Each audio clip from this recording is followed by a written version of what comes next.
The Chain Crew is back. Welcome, ladies and gentlemen. We are here. It is right after Super Bowl 60. The Seattle Seahawks defeated the New England Patriots. Yep. Crazy halftime performance, ridiculous commercials. It was quite a show. It was quite a time. We're going to recap it, give you guys our reactions, what we remember, what we enjoyed, didn't enjoy. And shout out to all of you that have been watching us for a long time. You know that Schmigs is a huge Seahawks fan. Dom's a huge Patriots fan. And I am excited to hear their takes on what they saw, what they think about their team this year, their teams in the future. We're happy to have our incredibly blonde, good-looking intern there, Luke, to join us as well. Ginger. So, Happy to be here. thank you. Glad you're He's so here. handsome. And we love you guys. Thank you for an amazing season, by the way, to the fans, to listeners, to you guys. It's been fun. It was great, and I'm glad that we got to end it on a good note for some, maybe a sour note for others. But I will. I'll start off by saying I loved the halftime performance.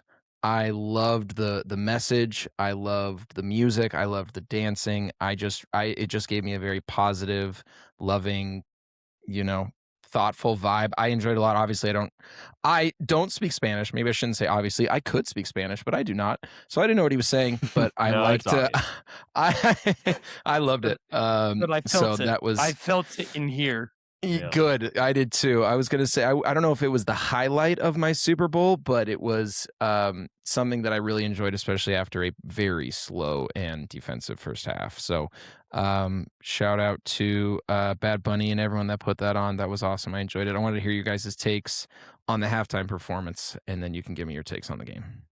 I wasn't even paying attention the whole time. I was too stressed out. So I don't remember a single commercial. And I don't remember the halftime show, really, to be honest with you. I was stressing out too much.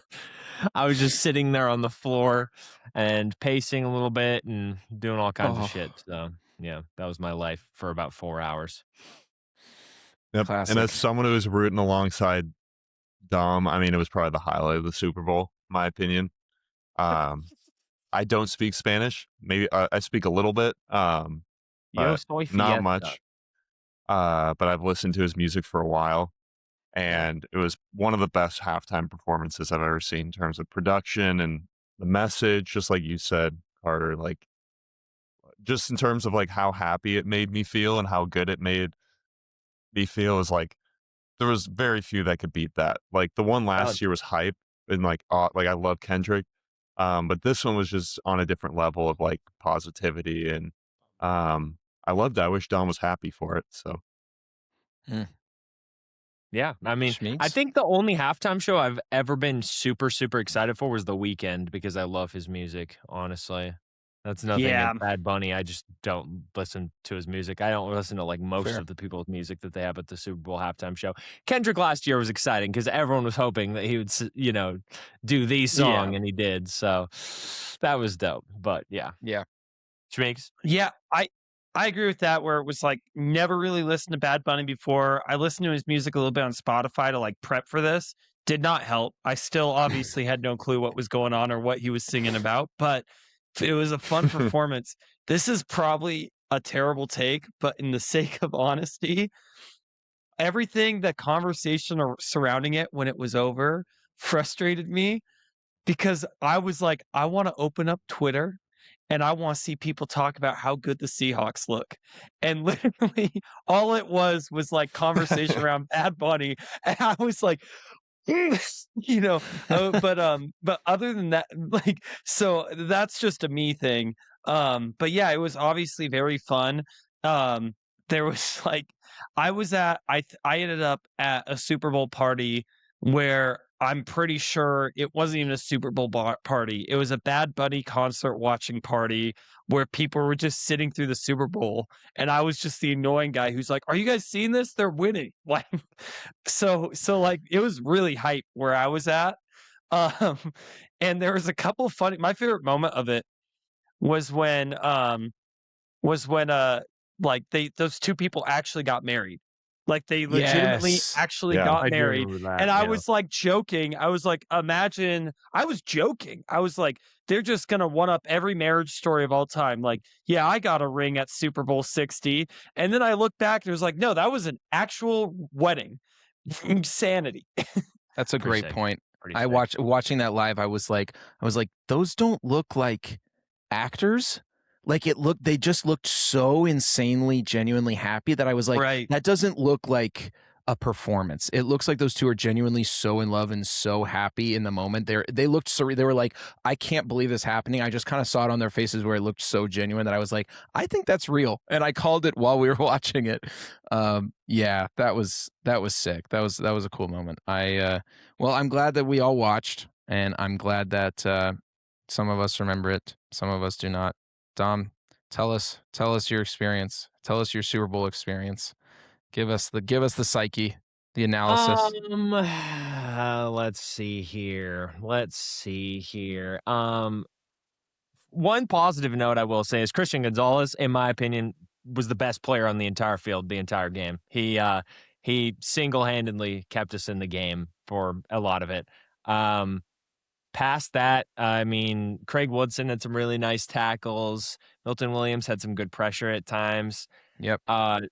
Other than that, I mean, the defense obviously played really well. I mean, they held the Seahawks to pretty much, virtually nothing until the fourth quarter. And that's the most you can ask of a defense when your offense is doing literally fucking nothing. Like, I don't know. It was a tough watch for sure offensively. Defensively, they did super, super well. Obviously, JSN got locked down. If you had told me that JSN would get locked down and Darnold would have like a 70 passer rating, I would expect that the Patriots had won the game. But I mean, Kenneth Walker obviously balled out. He played super good, fully deserving of Super Bowl MVP in my opinion. Obviously, some people think that their kicker should have gotten it, but in my opinion, the heart of the entire offense was Kenneth Walker getting them downfield. So I think it was completely deserving. But yeah, Gonzo, one of the best cornerback performances I've quite honestly ever seen. And they need to lock him up to a max deal as soon as possible. Whatever number he wants, they need to sign him to that. Past that, offensive line, the absolute worst part of the entire Super Bowl. Will Campbell, as I said, the entire playoffs, he played horribly, and it was the same thing here. He was just god awful. I don't know if he needs to be moved to guard or what, but after the game, there was a clip of Devin Witherspoon talking about how there was a tell on the Patriots offense of what they were about to do every single time. And I saw a video, I think it was yesterday.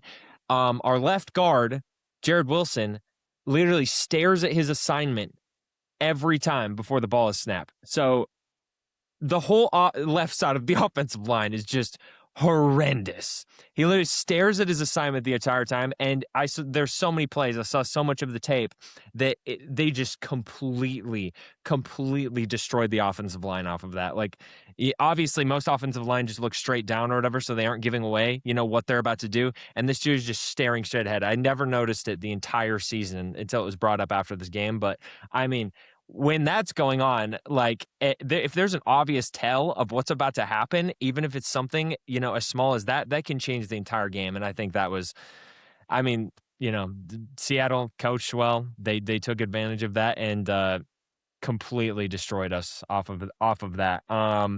Drake May, I mean, he had the pick at the end. I can't even say he had like, it's like all on him or anything because, you're getting pressured like that much. I am not shocked if he's seeing ghosts or anything. And on top of that, the Seattle corners were just locking up the whole game. Like, Seattle just played a great game. It's just as simple as that, honestly. If the Patriots had even a decent offense throughout that game, we might have been in it, but they didn't. They didn't, and the Seahawks defense just completely balled out. So it is what it is. I love Christian Gonzalez, best player on the Patriots, and yeah, phenomenal game by him. There was a little bit of life at the end there when the Mac Hollins touchdown happened, and then we got the stop, which, like, at that point in the game, I hadn't even spoken in like 20 minutes. So I was just sitting there, just hoping something would happen, and then obviously they got upfield a little bit, and then Drake underthrew the deep crosser, and it got picked off by Julian Love, and that was pretty much that. Yeah, it was a tough game. I don't know. Not I to don't know. interrupt, you texted me like, congrats, congrats on the win. And then May threw that touchdown, and I was like, you mother, like, don't do this to me. Listen, man, if it was Tom Brady and that happened, I would have been like, okay, we're going to win this shit. But it not 28-3. being Tom Brady, I was like, okay, well, maybe we'll get back into it. I don't know. But yeah, so it was a tough one. Schmeeks had a much better time than me, that is for sure. But yeah. Schmeeks, go ahead. Tell us your thoughts. How did you feel? How was your This is analysis? What stood out? I feel bad saying this, but it almost didn't feel real to me because I was very confident going in, and then it was never really in doubt. And it was like suddenly they're champions. And I literally, from the moment they beat the Rams, I was like, I think they're going to be Super Bowl champions. And I kind of hung my nuts last week and said, I think that they can really take this and blow them out. And like, I didn't say that just to be mean. I mean, I meant it. And I don't know. I just was never anxious. So it almost felt surreal how much, but I think it was indicative of what Seattle's done all year, which is that if you look back on the game and you're not really a fan of the team, you're like, where the hell did it all go wrong? How did they beat them up so bad? And because they it feels like they've been doubted all year, but they don't do anything flashy. They just and to that point on Drake May, something you probably will like to hear that I believe in my heart is I hate all this narrative that Drake May sucks now. I've watched every He's Seahawks terrible, game. dude. Find me someone outside of Matthew Stafford who played better than that. And I mean that. Trevor Lawrence got sacked 8 times. Mike McDonald, and we talked a little bit about Houston and personnel. Personnel to personnel, I think Houston maybe has an edge on Seahawks. Mike McDonald just obliterates offenses. And one of the things on like to that point where I was like, God, I don't know what Mike sees week in and week out. Witherspoon didn't blitz the entire postseason. He didn't blitz in the last 4 games of the year. And then they sent him 6 times. He looked like prime Jamal Adams out there. He fucking swim moved Will Campbell on a play. And that's when I knew, get him the fuck off of my team, dude. He made him look like Lawrence Taylor, for Christ's sakes. The play where I thought, and it was Wilson, your left guard, was when the guy sacked Drake May through Wilson. That man who did that is Riley Mills, who was a 5th round pick. He's a rookie this year, and he was on IR all year. That's his first sack of the season, and he just went through Wilson. And I was like, yeah, this is going to be a bad game if our 5th round rookie's getting in and doing that. It was a tough watch. Well, the thing for me was like the Patriots, like at the beginning of the game, they got momentum on a couple of drives, but then like it would be like 2nd down, and they'd run a draw with Ramondre, and it would lose yards, and then the next play Drake would get sacked, and then they'd pretty much give up and do a short yardage play and punt it away. It's like I feel like the offensive play calling was also just stupid as well. Like it was just way too conservative, like especially for the Super Bowl. Like you have to fucking fight, dude. It was just it was rough. It was rough. Yeah. And I 100%. I just think again, the only team I've seen that's been able to handle that was the Rams, and they challenge coverages. And I think it's like a lot of people are trying to play like take what they give you. The Seahawks will always give the conservative stuff, at least this year. They give the little out to the flat every time, and they just trusted you take that, we'll come tackle you. So yeah, like you saw on that Mac Wilson touchdown, it's like Woolen's obviously the weak link. It was like you gotta go at these guys a little bit to try to put points up. And I just don't know if it was a trust thing or if Drake May there's too much pressure. But like you said, it's just he went at him in the 4th quarter, and he threw a bad interception over the middle, but he also threw 2 touchdowns. That touchdown to Matt Collins was really nice.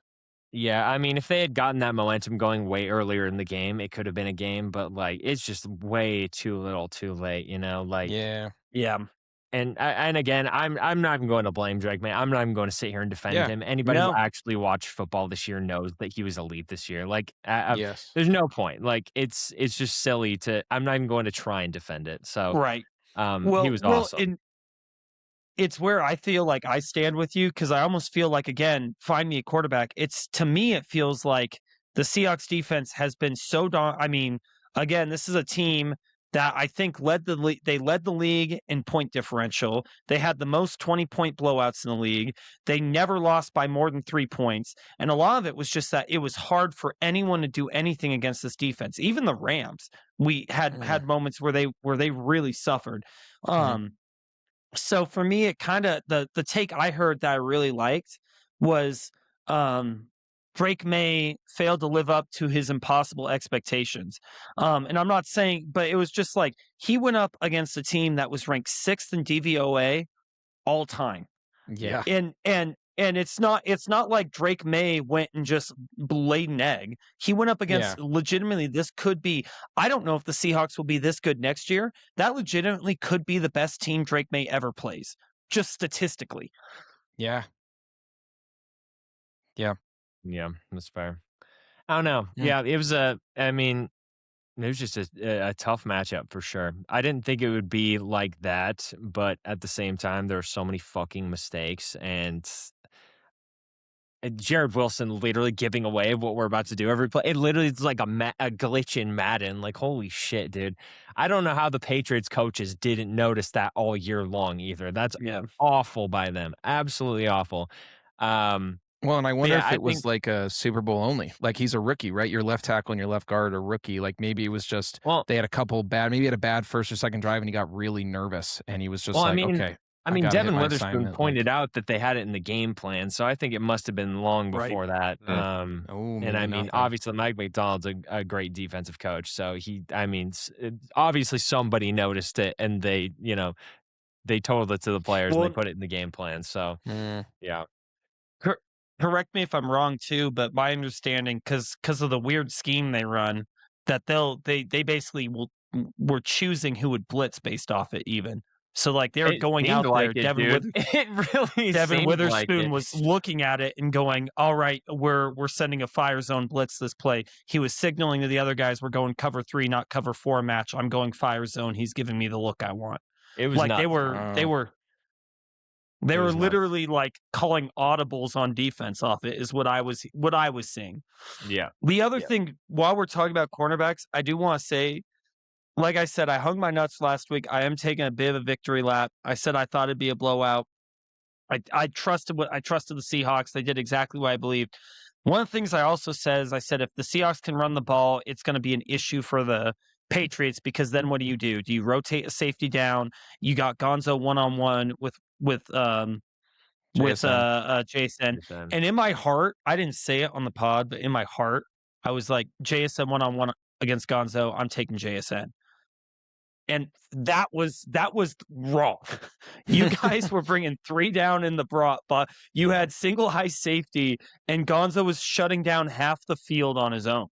I mean, he tracked Rashid on that post, and that was a beautiful ball by Sam. Fucking unbelievable play by Gonzo. Yeah, oh my god. Yeah, I was shocked because again, like you said, those were the plays where Seattle typically buries people from just watching them all year. Is they on offense, they get big, they grind on people, and then they just dump it over the top for a touchdown. And it's just like has people what are you gonna do? Are you gonna get heavy? You gonna keep defending the deep ball? But Gonzo, it felt like was there every time they wanted to go deep. And it just made it, and that's why it was only 20. I mean, it could have been a lot worse. Yeah. Well, in that tight end touchdown that Seattle had, I was like, at this point, if Seattle's going to have a deep play, it's probably going to be to a tight end because like they can't get the ball to the receivers super well. I was kind of sad because both of these teams have had splashes of deep plays. Performance from both teams.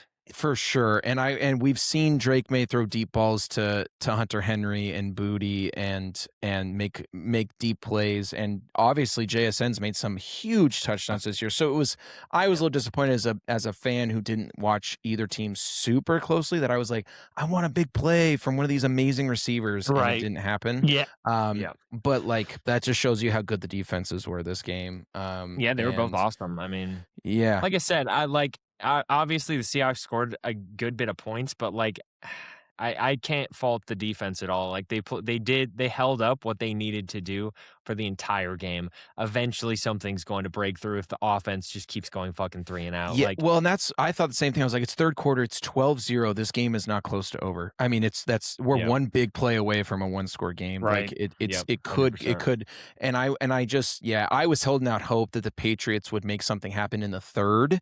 So I felt like they Yep. had enough time, and it was like, was it 19-0 at one point? And then the Patriots Yes, scored. yeah. Patriots Yeah. scored, and I was like, I feel like it's probably too little too late, but I hope it's not. Like, I don't know if I wanted a 28-3 comeback, but I wanted a comeback because I wanted a competitive game. Right. And it felt like, I don't know, it's just like on the biggest stage, like I just, I wanted a shootout. I knew it probably was going to happen, but I still wanted one, so I was a little disappointed. But I mean, shout out to Seattle, obviously, like amazing coaching, great players, great ownership. The Patriots to great. turn around, to have the crazy turnaround you had, dude, to go 4-13 to 13-4, whatever it was, is unbelievable by the coaching and the young players that you guys have. Like that's a testament to what you guys have already gotten in a short amount of time and can grow on and build on, in the future. So, shout out to both of your teams. Lucas, was there anything that stood out to you, or any play or anything that was memorable? Yeah, I mean, necessarily the game playing out the way that it did, regardless of the score, just kind of how both teams were operating on offense and defense didn't surprise me too much. Aside from the fact, um, I thought that the Pats were going to be able to shut down the run from Seattle. So with losing Charbonnet and having Kenneth Walker, I know I respect Kenneth Walker. I think he's a good back in the league, but I just from based off of what I've seen all year from the Seahawks, I thought if they were to get out to a lead, I would have thought it'd be through the air. Like I knew Gonzo would be probably shadowing JSN, if not just taking off half the field. I actually didn't see the numbers on it, so I'm not sure if he did shadow him completely. But I don't think he did because he was yeah, on Shaheed on that one deep bomb. yeah, yeah. Yeah, But he was I kind of really all over thought the place. Seattle would attack through the air, like with Shaheed, with Barner. I mean, and they did to a certain extent, but I really thought they'd impose their will in the pass game because the Pats' defensive line has been elite all season. When they've been at full strength, I remember Dom telling me this stat about how like the run defense, they haven't let up more than 50 yards or something when their entire defensive line is healthy. Yeah, something like that. Yeah, and I thought it would play out exactly like that, and it didn't. And I think a part of it might be due to the offense giving them a short, or not necessarily a short field, but three and out punt, and that takes a toll on a defense. Yeah. And you notice that most in the run game. Like Gonzo's going to be Gonzo, and he did what he did. But I think the fact that the offense wasn't able to get going until late in third, more so in the fourth quarter, was really reflected in the run game for the Seahawks. It honestly kind of reminds me like a bit of like the opposite of the Eagles game plan last year. Or I guess the Chiefs game plan last year, where they sold out to stop Saquon, who was obviously the best player on the Eagles last year. Whereas this year, the Patriots sold out to stop JSN and dared them to beat them on the ground. And obviously it led to all the field goals and everything and them winning. Little bit different, obviously, because last year, Jalen Hurts ended up coming through, winning the game for the Eagles, with the Chiefs selling out for that. But just kind of interesting how it's like kind of like polar opposites of who you're trying to stop in that game. But yeah, I mean, like I said, Gonzo, my MVP of the Patriots by far for that game. Like, unbelievable game by him. Unbelievable. Absolutely love him. Yeah, it's a great testament to how important coaching is. As I was saying, like you have the Patriots coach has been there for a year. Mike McDonald's been there for 2. Like it shows you how important a strategic, motivating coach can be to a team, and how it doesn't matter what the fans say. It doesn't matter who your best player is. Like you just win in the trenches and stick to the game plan, and you're probably going to win the game. And that's like the I don't know, probably more boring for us as fans. Or like I was saying, I want to see a shootout, but like it's still equally impressive to see, one side of the ball just dominate through strategy, through blitz, through just manpower. And so, yeah, shout out to the coaching on both these teams for sure. Um, I'm just I was so going to say thankful it something wasn't else. as bad as the Broncos Seahawks Super Bowl. That's Oh that's yeah. all I have. That's all I Yeah. have. Yep. To the coaching point and bringing up the Eagles, I actually think it's interesting because I think the Eagles are like the 2024 Eagles feel like a really good comp to where the Seahawks are now, because say what you will about the offense, they weren't able to get touchdowns, but I think Kubiak called a brilliant game for how stifling the defense was. And the Seahawks have ran a really awkward offense to stop the run game all year. They've run the 12 and 13 personnel more than any other team. They just love being heavy in the box and having a bunch of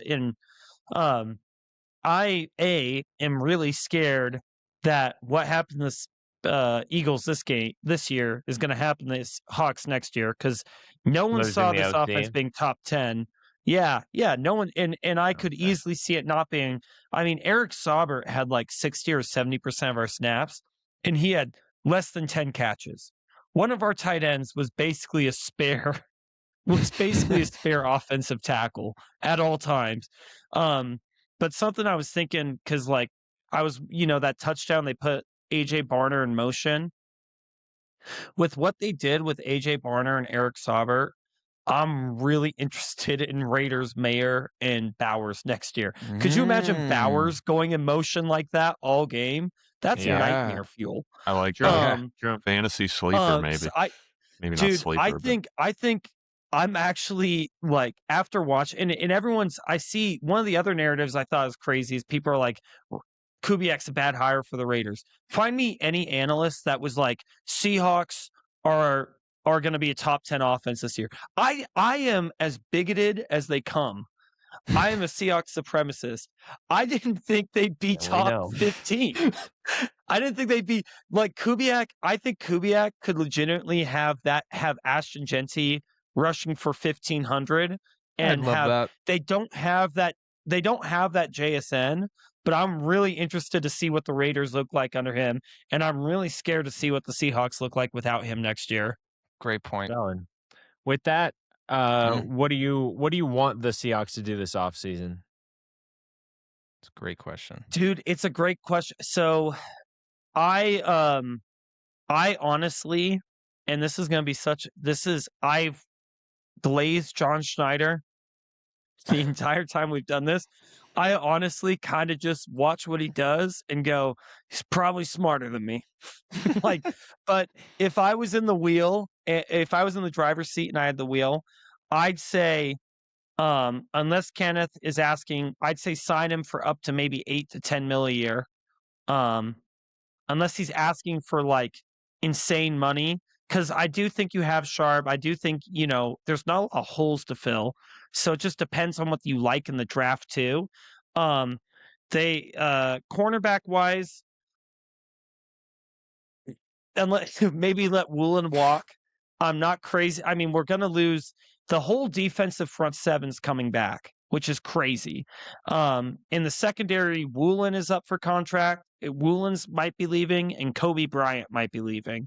So it depends again on what they're asking for. You could re-sign either of them, but neither of them deserve. If they want top of the market money, obviously let them walk. K9's the only really interesting re-signing. Rashid Shaheed, I think, is an interesting re-signing too, unless you think you can go get a weapon like that in free agency. And other than that, they locked down both Lucas and Cross. The team's pretty much locked and loaded to come back next year. Almost the majority of it is. How about you, Dom? Sorry, you need to Chase. re-sign JSN. Sorry, I will say, with the cap space, you need to look forward and be like, oh, and Mafe you might need to re-sign. But if they let Mafe walk, that D-line room is so deep right now, it probably wouldn't affect things. You do need to re-sign Devin Witherspoon here soon. You do need to re-sign JSN here soon. You might need to re-sign Darnold here soon. So I don't think they're going to go on a spending spree. I think they're going to hold out and sign these studs they got on finishing up their rookie contracts. Okay, now I'm done. Sorry about that. One thing that interests me is if how much they're going to pay Darnold if they do re-sign him, because I don't think he should be getting like top like 5 money or anything. But with the way that salary cap is, he might end up getting that. So I don't know. Like I don't see him being like a 55 mil a year guy. And if he is a 55 mil a year guy, that means it takes money from other positions on your team. So I don't know. What do They you got him think would for be a 2 more good years. contract for him? I got a weird answer to this, which is that I think Mike and Schneider will sign him for maybe 40, but I don't really know, maybe 50. It also depends, because I think people forget about this. It also depends on if Milroe is I knew it. lighting up training camp. I knew it. I was going to say, don't I'm forget not about saying that to Milroe. be yeah, but like if they feel like, 2, 3, because they'd be re-signing him 2, 3 years down the line. If they feel like they've seen significant growth out of Milroe and he's running the offense effectively, True. I could see them also just saying, "Hey, Darnold, thanks for this is a team that traded Russ, that traded Geno. I really have zero faith that John Schneider will show loyalty to of any GM. I think he's the most likely to tell a quarterback, "Been fun, see you later." Um, so I just don't know. I'd say He's at 40 though. I 33 like million right 40. now. Yeah. Yeah. Yep. Interesting. I don't know what they're going to do with that. It'll be interesting to see. Patriots, though, I mean, listen, man, we'll give Will Campbell one more chance. And if I see He's a anything like I rookie. saw these past few games, you got to get him the fuck out of here. I don't care. Trade him to anybody for whatever you can get, or move him to guard. I don't care either way. Just do something. And past that, I want them to trade or sign a wide receiver. I mean, we need someone who can create some separation, because as far as I'm concerned, Stephon Diggs is the only elite separator on that team, and I'm not even sure if he's elite at separating anymore. He's still very good. He's an elite route runner, maybe good separator, I would say. But we need a wide receiver as well with him. They can actually be a dominant alpha wide receiver one. Whether that's trading for AJ Brown or something, I don't know. But there needs to be somebody out there, because if they lock down the one wide receiver that gets open, it's kind of just over. And that's kind of how it was in the Super Bowl. Obviously, we had the touchdown to Mac Hollins. He was our leading receiver in the game, but he should not be our leading receiver in literally any game ever. He's like a primary like blocker. It may as well be like a tight end 3 out there, dude. So I want to see a wide receiver. I don't know. I don't care if it's Ayuk. I don't care if it's AJ Brown. Trade for a wide receiver. Get a wide receiver. Go after one. I don't care. Ayuk. Ooh, I like that. I think Jefferson. Yeah, dude. JJ would be sick. I would love that. I would love that. George Pickens. George Pickens would be cool, but he got franchise tag. Right. He's legitimately a wide receiver one. He's legitimately a wide receiver one. Yeah, the Cowboys have 2 top 10 wide receivers. Yeah. It's silly. If the Bears are dumb, Drake. I was shocked DJ at how Moore. good he looked. I was going to say, I thought there was DJ Moore for the Bears who was going to be a free agent up for grabs.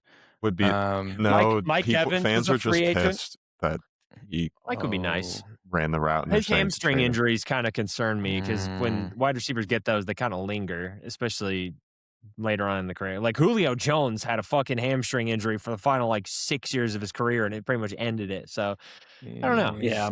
I want AJ Brown or Ayuk, I think. What is about who I want. Addison? Or Would you take Addison? Addison would be cool. He's a beast. I actually could didn't see he us. just get in another? Didn't he just get in another? Like, he's getting to a point where it's like Henry Ruggs almost. Where I mean, I'm not even joking. Like, his off the field issues are getting insane. Yes, That's yes, true. they are. Yes. Speaking of off the cannot field stop- issues, James Pierce, who we were just hyping up last episode. Yes. I said that. I could not believe it. 48 hours. 48 hours from being at the NFL honors to being in a jail cell. Absolutely nuts. It took 7 officers crazy. to keep him down, dude. It's wild. It's crazy. WNBA player I've breaks up with him, and he's like, nah. I'm coming off the edge. Dude, I'm coming I'm for gonna her. ruin my own life real quick. You want to hear something crazy? Is if you gave me the over-under on how many men it would take to get him down, I might have gone over 7. I might have been like, oh, 7 feels light. That's a big, strong man. Well, yeah, Like, dude, fucking 7 average dudes against a first-round pick at defensive end / outside linebacker. Hell yeah. oh, I dude, agree. dude, it would take at least 10 of me. It might even take more. That's fair. Yeah, That's very fair. it's sad to see. It sucks to see. It I mean, is he just crazy. finished It his is rookie crazy. year. Like Yeah. the Falcons literally can't stop getting screwed. It's like Most Penix cursed didn't have a team in great the They season. are very like cursed. they're gonna like Yeah. have to. They're probably gonna release Kirk Cousins, and then this happens. Like I don't know. I mean, what's that's why he next, fell but- in the draft, though. I mean, he was one of the top prospects of that draft, but he fell because he had character concerns. And obviously, there's a lot of players Oh. over the years who have character concerns, and then nothing really happens with them in the NFL. But Yeah. sometimes something like this will happen where they're fucking nuts. Well, So, yeah. whenever I see character concerns like that, it always makes me laugh that Herbert fell a little bit because of character concerns, because he was too quiet for a quarterback. And it's like all character concerns are not the same. Like some of Yes. these guys I are was gonna flat out say. trying to kill people when they're not playing That is true. football. That is And true. JJ McCarthy has the opposite problem where he has character concerns on the field and no character concerns off Yeah. the field beside being cringe. Bipolar schizophrenia, dude. He has 9 Yeah. talking to him. That's true. Golly. That is true. I The have an grass is interesting- talking to him to throw it at it.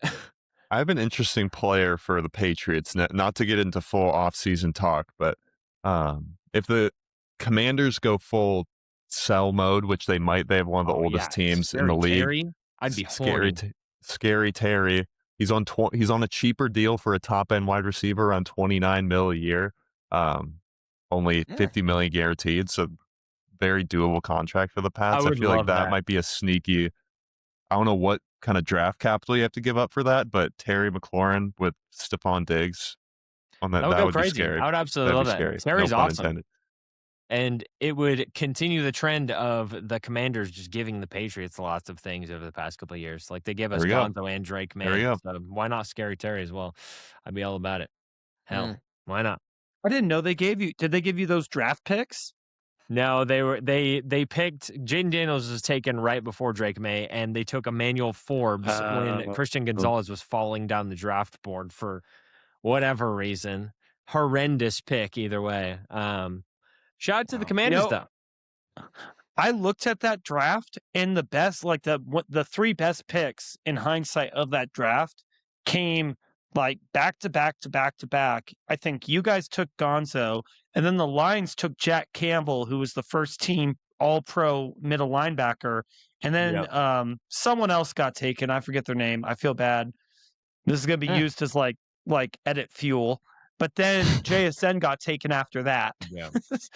Like Yeah, that like I was said there last was like a episode, run in there. The 2 players I wanted the most from that draft for the Patriots were Gonzo or JSN. So, I mean, Yeah. both turned out to be awesome. So, huge dubs. Mm. Well, boys, do we want to get into some games? Some NFL Perry Pick'em. Bracket. Nice little Yes. tournament. NFL Perry pickup. Let's get it. All right, let's do it. We'll do a little tournament. We'll do that. I think that sounds fun. I like it. 2-player mode. Do we want to hide points or not? Do we want to have them show when we pick the player? Hide them. Hide him. Hide. Hide. All right. We'll do blondes against the brunettes. We'll take Lucas and me against you two. Sounds good. All right. Ginger and blonde Wait. versus the brunettes. All right. I love you. I'm in. So what position are we drafting? Whatever one I put your mom in. NFL Perry Pick'em. Whoa. All right. Hide in, baby. Now, boys, we're going to do a game of NFL Perry Pick'em. We're doing a tournament. We'll see who comes out on top. But we're starting it right now. I didn't click hide points, so good luck. We got San Francisco 49ers, Carter versus Lucas, I think is what this is. Is this all Correct. time? Yes. No, it's me. It's Current. Carter and I versus you two. Yeah, we'll exchange. Okay, we'll take Carter turns. versus Schmiegs. So are we? Okay. We got San Francisco 49ers on the board. Whichever one of you wants to go first. Go All CMC. time or current? Okay. I didn't know who was going first. It's all time. Lucas Oh, says Christian That's all right. McCaffrey. I'm all right with that. That's And a good pick. I'm we gonna got go Jerry Schmeek. Rice then. Jerry Rice. Yeah. Okay. It's not all time. Sorry. Good luck. Better luck next year. Not all time. Oh, geez, not that Well, it far is all back. time because Anquan's in here, but for some reason It's all Jerry's time not. from like 20 years ago, I think. Yeah, probably since Oh, 2000. okay. Well, I'll do CMC2, I guess. You can't. Oh my goodness. Oh George Kittle. Jesus. Yeah, I guess George Kittle. All right, George Kittle. Bang. Not bad, not bad. You get the turnaround though. Tampa Bay Buccaneers. Who we thinking? Give me Doug Martin. Muscle hamster, baby. Bucks. So this On is the me. back turn. Shoot. I think it's probably a safe bet. I'm gonna go Mike Evans. All right, Mike Evans, Big Mike. Houston Texans. All you, Oh. Lucas. Arian Foster. Show me something big. Bang. Nice. All right, Texans. Bang. I'm going to say I can't do Arian Foster. We'll do They had a big- DeAndre Hopkins. Ooh. Nice. Buffalo Bills, Schmeigs. I mean, I want to do Josh Allen, but I don't know if that's the one. It might be. I think that's yeah, let's definitely the let's one. do Yeah, let's do Josh. I think you'd be good done call. not Good call. to. Buffalo Bills, boys. I'm glad we took him because now they can't take him. I was gonna say you're making That's it hard actually for a me good where point. I'm thinking Lucas, what do you think? Do you think James Cook is a decent flex? That was my first thought. Yeah. Yeah, I think I we was have thinking to. James. James Let's go Cook. They don't James have Cook. Curious. I That's was not gonna terrible. go OJ. if not Raiders. Josh. Raiders. OJ's too old. He wouldn't have been I in here. will go Brock Bowers. All right. Oh, that's a great That's one. a great pick. Good God. I'm trying to think of some elite Raiders. Brock's like the We have- only one. We Josh have Josh Jacobs? Jacobs, but Okay. yeah. That's a Miami good Did have that Dolphins. one crazy season before getting. We Oh, know who this Tyreek. is. Tyreek, let's get him. Yeah. Oh, and then Give me Tyreek. oh no, do we go Raheem Mostert on his 20 touchdown season? Ooh, I was thinking it was either Raheem Mostert. I don't know if Waddle has put together that crazy of a fantasy I don't season think so. Take either Tua. Achane You need him. or Mostert. You do need to. Achan's not a terrible pick either. It's your choice. I'll let you go. I'm gonna say Achane. All right. There he is. All right, that's And solid. That's turnaround, not bad. Wow. Jacksonville Jaguars. Oh. Give me who's the big? No, who's this the is small no. back? This is their turn. It's me. Oh. Well, they can't take a running back. They have to take a wide receiver or That's quarterback. true. Take your I was- wide receiver, boys. I feel like Trev. T-Law actually had a pretty damn good season this year, but if I'm trying to think of a wide Ooh. receiver that would have There's been. Allen Robinson. Did He had- BJR the rookie have a good Take enough Blake season? Bortles. I think Oh, last year. And you got to pick. Allen Robinson. I don't know if I All right. trust Allen Robinson, but I guess we'll go for it. Got to do it. Well, 3 or Jacksonville 4 is not Jags. awful. Maurice Jones-Drew is who we were going to go Yeah. with. That's That's what an I was elite thinking, pull. baby. And we come back around with a David Conner. Johnson. James Conner. No. Gonna- I'm saying David Johnson. Yeah, sorry. Oh, We're gonna- no. I meant David Johnson. QB. Kyler might have had a pretty good. Actually, he had a top 5 season one year. Give me Kyler. We might have a chance All with Kyler there. And the Come winner on. is Ah, Let's Oh, by like Let's fucking go, 60 baby. like points. 60 by points. Let's 60 go, baby. points. That's fire. Man. All right, we're gonna do a best of 3 though. Okay. Okay. Now, I like for that. our next game, we're gonna do a different NFL game on here. Okay. I Ooh. think that would be fun. it. We'll do roster builder. Oh, it doesn't show a random team. Okay, that's annoying.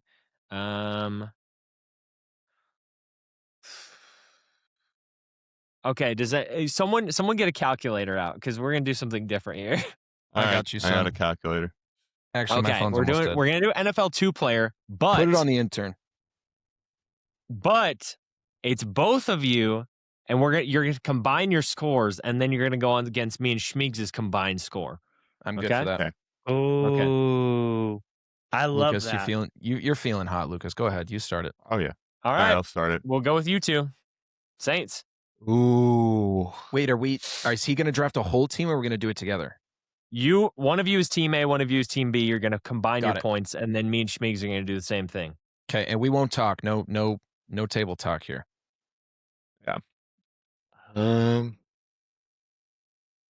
I'll go. I'll go Jimmy Graham. All right. It's a great pick. He's Seahawks always legend. one of the greatest. It's early, but I'm going to go for crap. I'll take Drew Brees. It's not a bad pick. All right. I like it. I like it a lot.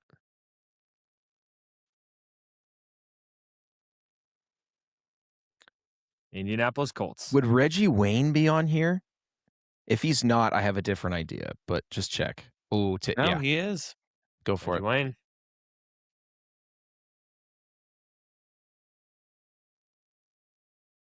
No, Peyton.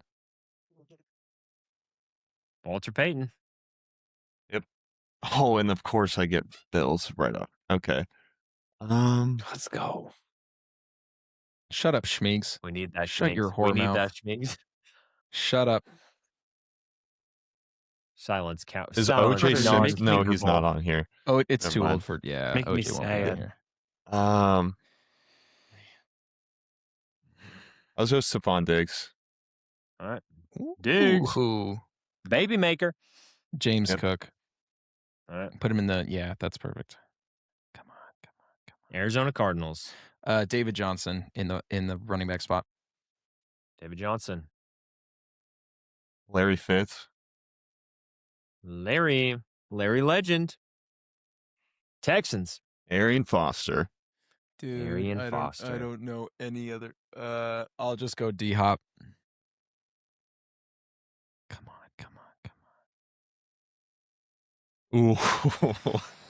Um, Yikes. Wait, there's that one receiver that Dom absolutely loved, and Gordon or Yeah. he had the drug problems, but sorry. he had a crazy year. Damn you, Schmeegs. Do you remember his name? What Does anyone remember is his name? his name, Carter? I don't remember his name, but you know who I'm talking about, who absolutely balled for 1 year, and he was like open about smoking weed and got in trouble in the NFL We'll before it was let you be cool. nice. I'll be Thank nice. you. I'll be nice. Thank you. You literally I'm sorry, said his Lucas. name and then just like evicted it from your memory. It's true. Well, I just can remember his first name, and I wasn't that confident. I want to choose Peyton Hillis, but I'm gonna go Nick Chubb. So definitely the better Madden choice. cover. Come on. Titans. Why? Oh my God! Why am I forgetting his? Oh, I have him in Madden, bro. What is his name? What is his fucking name? You have 14 seconds to figure that out. Wow. It is a really basic CJ2K. name. Ah, damn Oh, it. dang it! That works. That Nice works. pick. That also works, yeah. Oh God, I don't know who to take here.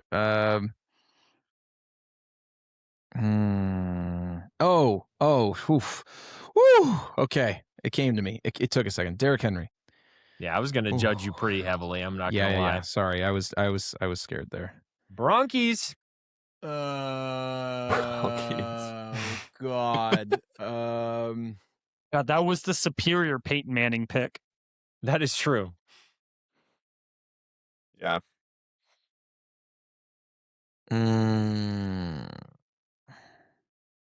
I'm screwed here. I I don't remember their tight ends. You got 7 seconds.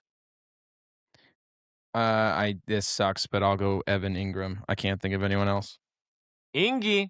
And They had Thomas. I forget his first name, but they had a Thomas tight end who was crazy that we're year. not gonna Peyton. reveal the name. I know who it is. I know.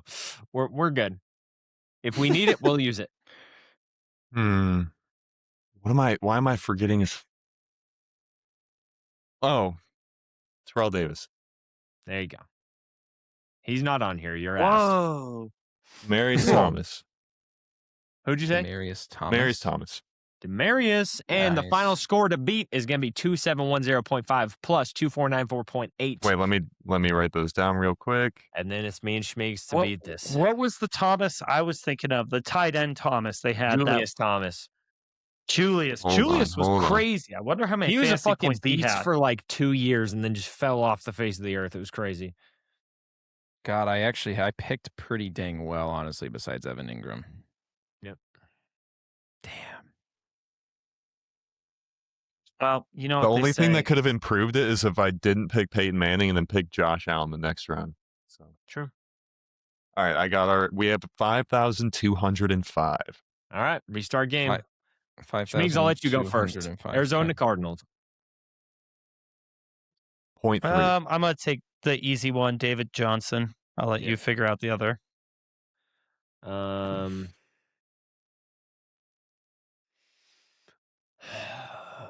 D-Hop, Larry Fitzgerald. I don't know which one Am of I them. allowed to help my team? No. No. Yeah. Oh, okay.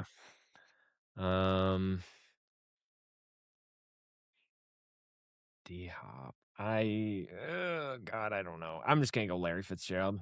He has to be super high up there. Chicago That's a good one. Bears. Okay, now we got some interesting ones here. I'm gonna go Matt Forte. That's a great one. Thank you.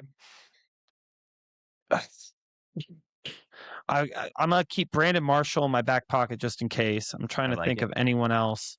Who else could have Caleb. possibly been?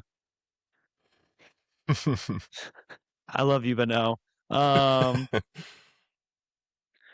Yeah, I'm gonna go with Brandon Marshall. Brandon Marshall, Goat. one of my Kings. I love him. And then on the turnaround, we get the Texans. Houston Texans. I'm gonna go Arian Foster. All right. I keep thinking about taking Bennett, and I never do. Martellus. I wonder if he'd be good in this format. Andre I don't know if he was- Johnson or DeAndre Hopkins. I actually don't know who to go with here. Matt Schaub. I'm gonna go Andre Johnson, I guess. Tampa Bay Prime Deshaun Buccaneers. Watson might be crazy. Doug Martin. And then there is Mike Evans, obviously. It wasn't Deshaun Jackson. There was Vincent Jackson. I don't know if Vincent Jackson would be better than Mike Evans if he had a better year or not. I just don't know. I wasn't playing fantasy football at that time. I'm gonna go Mike Evans. It's a safe pick. Safe pick. I like it. Las Vegas Raiders. I'm gonna take Brock Bowers I like it. just off the jump. If I could fucking spell. I'm getting nervous I'm gonna about go that. with what's his face, Josh Jacobs. That's a great pick. Yeah, Turnaround. Baltimore Ravens. I think I have to pick Lamar. Nope. And I'm gonna put Derrick Henry in the flex. Love it. W. Love to Ravens see that. is an Schmeek. elite pull. Pittsburgh Steelers. Come, There's some very Dude, good choices for both of us. yeah. I don't want to risk quarterback because I think Big Ben is a safe one, but I'm gonna risk quarterback because I'm gonna take Antonio Brown All right. and risk quarterback. I like it. I'm taking Le'Veon. Yeah. And then Can't pass tight those end, guys up. Detroit Lions. I guess I gotta go Calvin Laporta. Johnson out of position. Yeah, Calvin Johnson. Oh, that is tough, dude. I'm Do you not go sure if I should Stafford or take do you go Goff or Goff? Stafford. I Yeah. think I'm gonna go Stafford. I like that. I don't like know that a which lot has the more. better season, but Oh, we had some bangers. I think we won. oh, Yeah, I love judging this. by we had 2,700, 2,400. Looks like you beat us by 4 or by around 200 points. Let's go, Schmeegs. Come on, boys. Let's go. Love it. Love it. Let's go, baby. It was definitely that tight end Carter's position muted, card. I think. It was 1,000%. Yeah, you're muted, buddy, but we love you.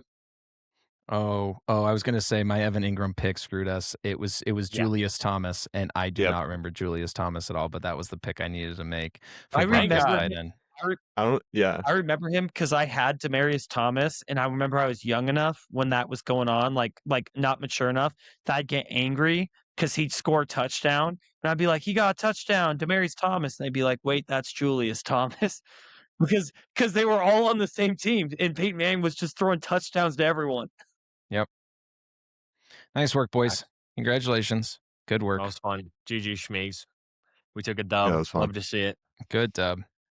Good work, boys. That was fun. Good game. That was fun. Yes. Well, shout out to all of you that have been listening, following along. We love you. This has been the Chain Crew. It's been an amazing season. 2025-2026 season is wrapped up. We didn't talk about NFL honors. We never reacted to it. That's true. That's Bonus true. segment. Yep. Post-credit scene. Post-credit scene. I was pretty surprised by JSN Offensive Player of the Year, to be honest with you. Whip out the list, Carter. Whip out the list, not the Epstein list. We already know that Schmigs is on it. Let's Caleb Williams is see. in the 3-point contest. I was only there for the snorkeling. How many times do I have to tell you? Sure. Yep. Sure, buddy. Yep. I bet, buddy. I bet. I'm trying to pull it up. Let's see. Also, if we're going canonically, when all of this was going on, I was technically a minor. So if I was on that island, I was the victim. Okay. Yep. And with Safe that, space. the NFL honors. I just had it up, and then these videos. Here we go. Oh, my ear itches. Ah. Okay. Sorry. So, next gen stats, coolest play of the year, the Caleb Williams 46-yard tutty in overtime to DJ Moore over the Packers. We know Lucas loved that one. Crazy play. Big dub for the love Bears. that. Night moments and Aura play of the year. Yeah, it was. Yeah. It And was. honestly, the only one that would have beat it was The other playoff Caleb play. Yeah, the other Caleb play, which I thought was going to win it. Yeah, I did too. Hey, guys. Close your ad, I please. saw Sponsor. something. It's crazy how No much free times advertising. changed. Do you remember that photo when CJ Stroud was like trying to big bro Oh, Caleb Williams? And now it's like, who would even consider CJ on his tier? yeah. Yeah. Facts. Yep. I reference that Payton. daily. He Man of the does. year was Bobby Wagner, who's still in the NFL, by the way, still playing for the Commanders. Was on the team when they made the NFC Not playing Championship very last good, year. but Yeah, on the team when they were crap this year, Dude. but amazing guy. Happy for him. I'm not. It's crazy to think because he's on there, and also the head coach. I don't know if you knew this was the DC when the Seahawks won the Super Bowl in 2013. Gus, I forget his name. But he's on the team, and I think Gus in a lot of ways still thinks he's in 2013 because I swear to God he manned up Bobby Wagner against every person with 4.3 speed he could find. I saw Bijan Robinson catch a wheel route on Bobby Wagner, and I was like, why is he manned? yeah, it's pretty Against fucking Bijan. crazy. Why- They didn't move him to why- like defensive he's 30 tackle or some shit. Full back. Inside linebacker only. Yeah. Well, Pro Football Hall of Fame, I was really excited for Larry Fitzgerald and Drew Brees. Luke Kuechly was kind of a surprise pick. He's amazing, but he's young. Like I didn't know it was his first available year, wasn't he? Like No, last year was his first year. I was pissed that he wasn't a first ballot Hall of Famer last year, but fully deserving of the Hall of Fame. For Absolutely. me, the best linebacker I've ever watched. Like I don't have anybody else on. Like Ray Lewis, amazing. Urlacher, amazing. Patrick Willis, amazing. But Luke Kuechly, if I had to pick one linebacker, it's him for sure. So I'm really happy that he made it. Adam Vinatieri Drew deserved it Brees, too. Drew Amazing Brees can eat career. my balls. Larry Fitzgerald is like still one of the most insane Very stats I've ever deserving. seen. Is he had more Very tackles deserving. than drops in his career, Yeah. and like, yeah, just an all around like stand up guy, and loved watching him. So yeah, I was super excited to see that. So good for the Yep. Fitz for sure. I Your will say boy, after this, we should That look was- at the 2026 or 2027 eligible players and see who we think will make it. next, was, And then we'll end. That was actually a fake stat, if you can believe it, that got published. What? That is not supported by Next Gen Stats or by Pro Football Focus. He had like 53 drops throughout his career, and they said he only had like 6. No. I made all of that up. I don't know, actually. Good, I'm sorry. I just made all that up. That Screw might be a you. real stat. Good. I was about to be so sad. I was about to be so freaking sad. Damn you. Mike Vrabel did win Coach of the Year. Not super surprising. Good for him. Obviously, we were hyping him up earlier. This makes me sad, dude. Comeback Player of the Year was Christian McCaffrey. I really wanted it to be. I want it to be Trevor. Papa yeah, Trev. I wanted it to be Trevor Lawrence. So I get it. I get it. He was so good for their offense. He's such an. I mean, he had like 2,000 total yards. It was absolutely amazing this year, especially for that offense that was banged up. So like, I get it. I wanted Trevor more, but not super surprising. Joe Tooney, man, he has got crazy accolades. I mean, that man just wins. He was on the Chiefs when they were on their winning run. He's on the Bears, and they made it to the deep in the playoffs. Like, Joe Tooney has just had an amazing. Well, let's not forget he was on the guard. Patriots dynasty as well. That's 3 true. Super Bowls with the Patriots. Was it 2 or 3 with the Chiefs, or 2 with the Chiefs? Insane. Absolutely incredible. He's a winner. Yeah. Good for him. My prediction at the beginning of the year was kind of right, that it was like a lifetime achievement one, pretty much for an older guy. Well, so and I'm happy with that. It is lifetime. He also, this is crazy. I didn't realize, and maybe you knew this, Lucas. I was reading up on it. Part of the reason he got it, your right tackle went down, and he just went out and played right tackle. Oh yeah, he left played tackle. right guard and right tackle. I was like, that's bananas. Yep. That Or you the have rookie left tackle Ozzie Trapillo went out at the end of the Packer game, and then like completely silently during the week they just started. He had one practice at left tackle, which he did this last year on the Chiefs. I forget their left tackle's name, but when their left tackle got hurt last year for that whole Chiefs playoff run, he was playing left tackle after playing left guard all season. He did the same thing after the Packer game, played left tackle and played really well. And there's a guy who started 2 games in the NFL in his career that played left guard, and it's just tremendous how much the Bears' offensive line has changed. And a lot, most of that goes to Joe Tooney. Like, that dude is an absolute monster. Yep. Completely agree. Shout out to him. Yeah. And we said before the season started, like, the Bears made some huge offseason moves to improve that O-line, and it clearly showed this year. Yep. So shout out to him. That was awesome. Rookie of the Year did go to Teteroa McMillan. I'm going to pronounce it correctly. We won't let Shmeeks pronounce that one. It could have possibly been Travion Henderson. Could have possibly been Harold the rookie Fannin. for the Bucks. Could have been Harold Fannin, maybe. I like this pick, though. I just think that he played all year. He slowly got better. The Panthers are a better team. Like, it showed that he meant something to this team, and the connection with him and Bryce Young was definitely getting stronger and stronger throughout the year. I think he's going to have, hopefully, a long, successful career. I'm excited. I think it was a good pick. That was cool. His speech was awesome too. So happy with that pick. I Not made super my surprising. hot take last week, and I stand by it. I was going to say it should be Will Campbell or Gray Zabel, but now I'll just say it should have been Gray Zabel. Should have been Will Campbell. Is nuts. Gray Zabel was such a great point of the Seahawks offensive line. Anyways, I get an offensive lineman will never win it, but he was an incredible first round pick that just is going to get overlooked after playing 17 games and winning a Super Bowl.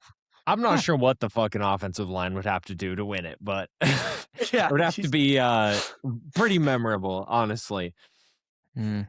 Carson Schlesinger for the Browns got Defensive Rookie of the Year. Not shocking. Kind of cool too. I feel like a lot of Defensive Rookie of the Years we've seen in the last couple of years has been a defensive end or defensive lineman. So a guy playing just pure linebacker winning the award is pretty sweet to see. And that Browns defense, dude, if they can keep those two guys, Carson and Miles, for a while, they were great this year. But that if the Browns can put some more pieces together, we could maybe start to see a Texans or Seattle quality defense out of the Browns again. So obviously Defensive Player of the Year, the best player of the year, arguably, was Myles Garrett. Broke the season, single season sack record at 23. I don't know if you guys saw, but he went on the podcast with the defensive end for the Packers. Micah. Yep. Micah, that scene, dude, they just talk crap to each other the whole time. It was so fun to see. They did. That was great. Yeah. Was And who knows? I mean, next year there's a good chance he gets it. Micah Parsons gets it next year. I will say to Micah, it makes me laugh like watching that too, because they brought this up.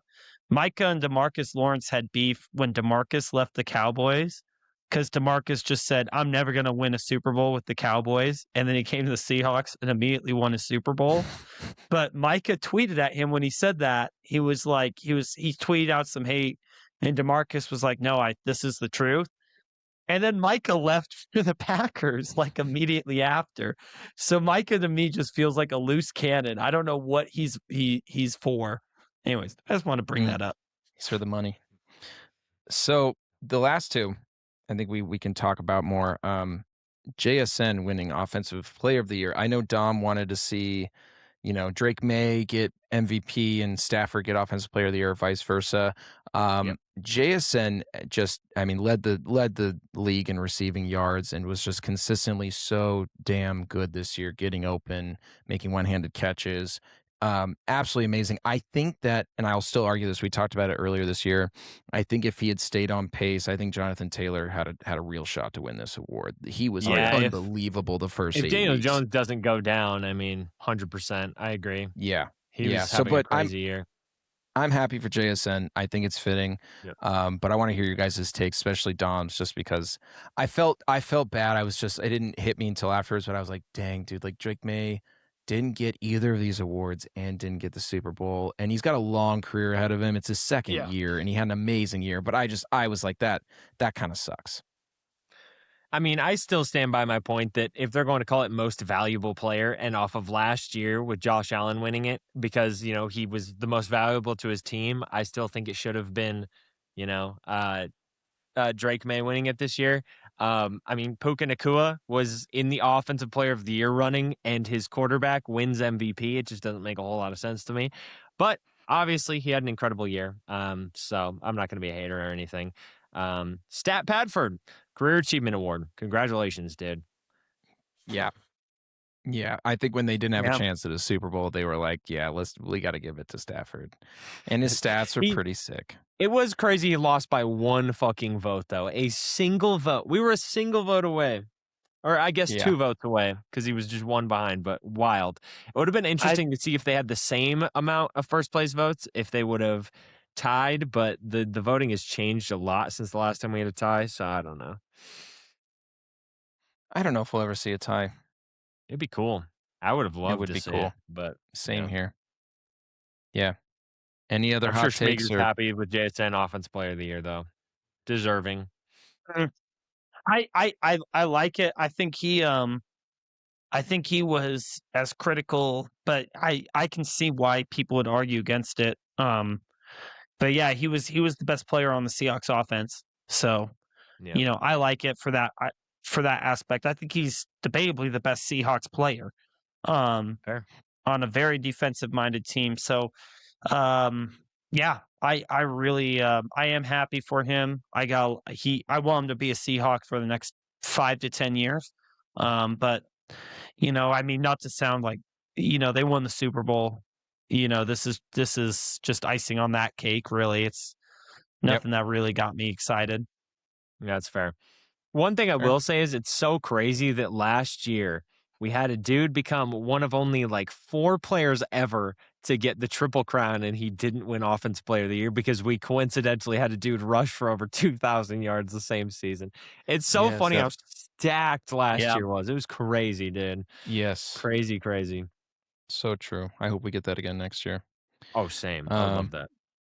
Those were our awards. I think, Dom, you said you want to look at next Yeah, year's. let's look at the next year's Hall of Fame first year guys. There's some really good names in there. Yeah, if you got to go ahead, if you got to really pull it up. I would be down. Yeah, I don't know who would be in there. There's some big names. There's some very big names. Belichick didn't get in. Tiki, I think. Well, yeah. Sorry, I'm joking. I don't even know what you said, to be honest. So yeah, fuck you, so Carter. Obviously. Jeez, all right, this is the Hall of Fame. The first name player, or first year player that could be put in next year. Wow. There's some big names. Wow. I love how they just have jersey Gronk. on. My goat. Wow. That's impressive. I got that man at the top left. I got 2 of his jerseys, next baby. Year, for sure. Off the rip, personally, I think I think the top 3 are the first ballots next year, and that's it. Richard Sherman. Wow. One of the greatest cornerbacks of all time. Gronk, the greatest tight end of all time. Adrian Peterson, top 5 running back of all time. I love Cam Newton.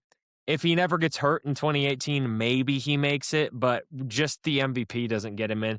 Antonio Brown, obviously, player alone, very deserving, but the off the field stuff, I think, was 100% is keeping him out. Like, if Bill Belichick's scandals kept him out of first ballot, Antonio Brown is literally, isn't he like charged with, not charged, but accused of murder? Yeah, there's a warrant, murder? I'm pretty sure, something out for his arrest. He's not in the country, dude. Like he's fled the country. He's been, it's just a spiral that I don't think we'll ever see again from a Hall of Fame player. Yeah. Yes. Big Ben, I mean, he was good, but he wasn't like the reason they won those Super Bowls. Like he was never like, he doesn't have any all pros or anything like that would get you in the Hall of Fame. Whitworth, I don't think. And then Gerald McCoy was really good. But I think the only actual like all-time players outside of Antonio Brown here are AP, Gronk, and Richard Sherman. But I'd love to hear you guys' thoughts as well. So I would agree. I think Whitworth will get in though. I'm interested to see if he gets first ballot. I could see him getting in. I don't know about first ballot though. First ballot's really tough. Yeah, I'm with Dom. Yeah, I think it's also top three guys. Yeah, Gronk has to get in. The only thing I'd say to that is, Adrian Peterson and Gronk, if they don't make it in, it's a shame. The only thing I would say to that is Richard Sherman. I could see him being a second ballot. I mean, it's fair. He was a really good corner for a really long time, so he could get in. But again, I feel like I'm really almost crazy by saying this. I think so. Well, it's hard. I think I think so much of his performance, his ability to just play cover 3 was Earl Thomas helping over the top. And I'm saying that's like that's a another Seahawks guy fan who who needs probably to get in. Yeah, I would sooner want to see Earl Thomas be a first team All-Pro or first team Hall of Famer than first ballot Hall of Famer. Jeez. First ballot Hall of Famer than Richard Sherman. But if Richard Sherman gets in, that's pretty cool too. That's fair. Well, the way I think about it is when I think of the 2 best corners consistently of the 2010s, I think Patrick Peterson and Richard Sherman, and I think both of them are fully first ballot Hall of Famers. That's fair. When you think of man-to-man corner from the 2010s, it's Patrick Peterson. When you think of shutdown zone corner, it's Richard Sherman. Like those are the 2 best guys. So that's just my thinking behind it. And obviously they have all pros. Richard Sherman was on almost a dynasty. He's on one of the most iconic defenses of all time. Like I think I think it's personally a massive miss by the Hall of Fame if Richard Sherman, Cam Chancellor, and Earl Thomas don't all get in. I think that would be silly as hell. Agreed. We'll see, though. We'll see. I'm glad you Yeah, brought I this think up. That's top row. interesting. I didn't know. Top row I for didn't know sure. AP was. I would be so happy to see him be a first ballot. That would make me so. That would just be full circle for me. stunned.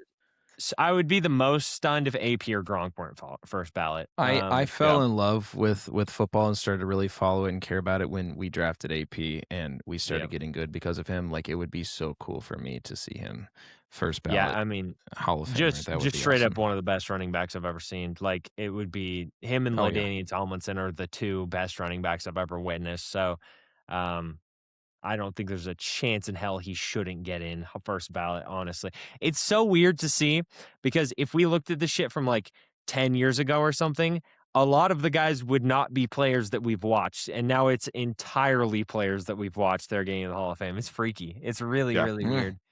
Especially seeing Luke Kuechly get in, dude. So weird. But yeah.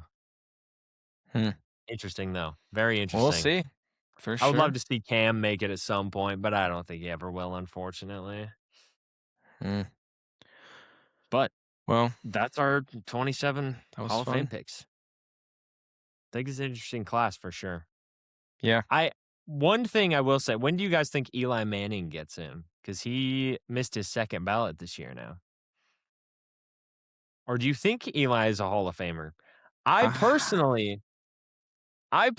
going to sound like a hater, but I don't think he should be a Hall of Famer. Maybe in a long time, but I don't think two like Cinderella playoff runs should get a quarterback in when he was like, I mean, can you think of a time in your life where Eli was ever like a top 10 QB for a season? Because I genuinely can't. Like, I don't know. That's just my thought process. Two elite playoff runs, don't get me wrong.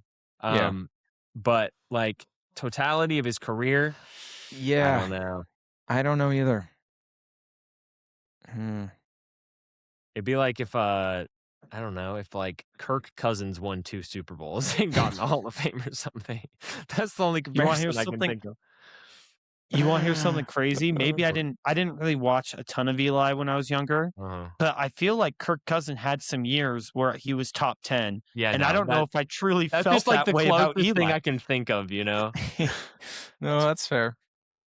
But yeah, I don't know. Jay Cutler, 2 Super Bowl runs. Yes, if Jay Cutler won 2 Super Bowls, that's a good comparison. Pick artist. He's so sick, though. Yeah, absolutely. Jay Cutler absolutely out-auras him easily, but yeah, I don't think he was ever really a top 10 guy, except for maybe after that 1 year in Denver. He was sick as fuck, though. That's all I'll say. If we're picking sick-ass QBs, Jay Cutler's up there. All right, boys. That was fun. Thank you all. Fun. Excellent work. Dom, hit us with the outro. GG's to Schmeegs in the Super Bowl. Congrats to the Seahawks. Hopefully the Pats are back. I don't know if they will be, but I enjoyed this season. It was a lot of fun. I can't believe we've already been doing this for almost a year. I love you guys. We'll see you on the next episode of the Chain Crew. Peace. Peace.